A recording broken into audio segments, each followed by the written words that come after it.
All right, Alexander, thank you for that. Alexander Huff. I want to go right now to John Yoo, the former Deputy Assistant Attorney General, Berkeley Law Professor, former Justice Thomas's law clerk. He has the gravitas, so I'm glad he's joined us on a Saturday. You know, John, Jack Smith is essentially saying, all right, well, you went a step too far, Mr. President, talking about this and all, but threatening people on your Truth Social site. So is he now cracking down, or could he crack down on the president's social media posts? Hey, Neil, good to be with you. By the way, as a Philly boy, I've seen fights break out over boxes of cannoli. You don't need social media to announce it. But look, tell me about it. This protective order and the request and the way it's been phrased, it shows you how unusual and unique this case is, how it brings together conflicts between the politics of the election and the politics of President Trump exercising his free speech rights and what would happen in a normal legal trial, a normal prosecution. But this is not a normal prosecution because this is the most important prosecution in our history. This is the prosecution of a president for trying to stop the peaceful transfer of power. The reason why it causes the conflict is that President Trump normally, with his free speech rights, would be able to say anything he wants to about something in the political world, anything about somebody attacking him. He could punch back, as we have seen him do so many times on social media and at speeches like the clip you showed. But what's normal for a criminal trial is that you don't get to say what you learn in the discovery of evidence. There's a lot of secret grand jury material that's handed over to the defense. Eventually, you do get to make it public because you can present it at the trial itself. If Donald Trump wants to attack those witnesses against him, he'll get his chance.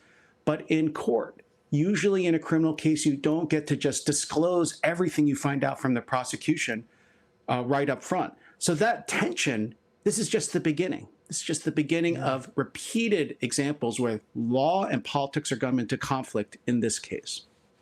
But I think what some prosecutors across the board have been saying about the tone of the president's missive, whether it was a real threat or not, and of course, that's always in the eye of the beholder, is that it could have a harmful chilling effect on potential witnesses, or maybe even those here. What do you think of that? One thing is, I think the prosecutors are also showing that they themselves have an eye to politics. Because I think, as everyone would say, this kind of protective order is normal for a criminal trial.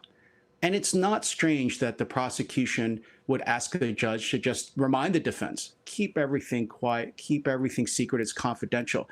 I'm actually surprised the prosecution reacted so quickly to something Donald Trump said about them on social media. It is true that, yes, a defense could go too far by revealing what it knows. It could intimidate witnesses. It could release embarrassing information about the witnesses that's not relevant for trial, but which they learn about from things they said to the grand jury secretly.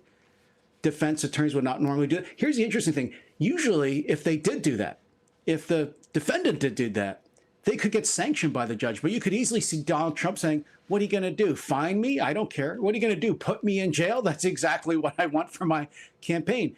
He might violate all the terms of the protective orders, even if the judge grants them.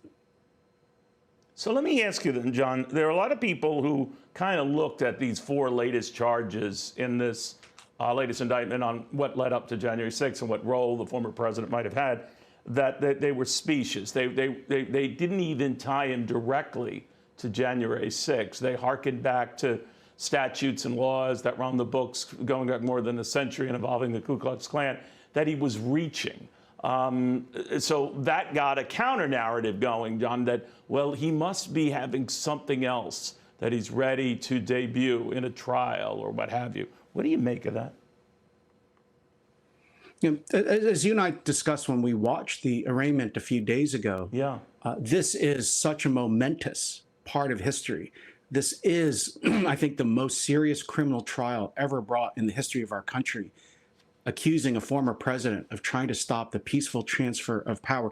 You and me, all of us, want the case to be watertight, want the charges to be clear, want them to be based on conservative readings of the law with clear facts.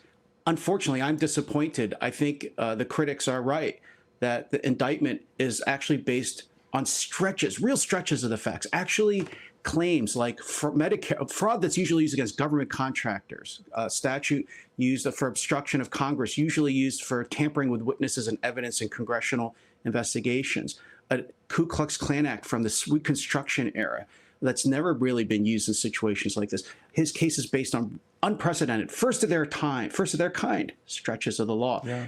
The other thing that's missing are the facts. We don't have the facts linking Trump to the rioters, so we don't see charges for sedition.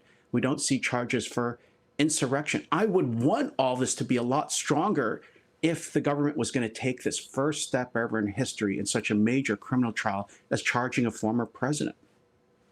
You know, I was thinking no charges of sedition or anything like that, nothing to upend the country. That's where a lot of Democrats with whom I talk had hoped to bring in the 14th Amendment, that the president violated that. And as such, can't serve as president of the United States if that's the case. And that doesn't legally seem to have come up here, unless he's trying, that is, you know, to push it in there. I'm not sure. No, that's right, Neil. Disqualification from running for president has to come as a result of conviction for a crime that lists that as a possible sentence. These three crimes, which are, again, stretches, which are not used for political cases. In fact, that's one worry you have, is that this is going to criminalize legitimate political activity, no matter how outrageous. None of those crimes has disqualification from future office as part of a possible sentence. So even if Smith wins and convicts Trump, this is one of the crazy things that could happen. Smith could win. Trump could be in jail. If the trial was the fastest ever in history, I don't think this would actually happen fast enough. He could be in jail. He could still win the presidency. The Constitution does not prohibit the president from being someone who's actually currently in jail.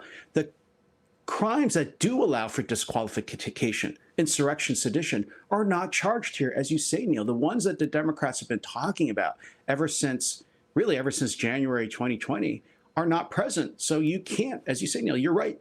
Smith cannot actually get Trump disqualified from becoming president again, even if he wins these cases. Wild stuff. John, I always learn a lot. Thank you, my friend. John Yoo. I'm Steve Ducey. I'm Brian Kilmeade. And I'm Ainsley Earhart. And click here to subscribe to the Fox News YouTube page to catch our hottest interviews and most compelling analysis.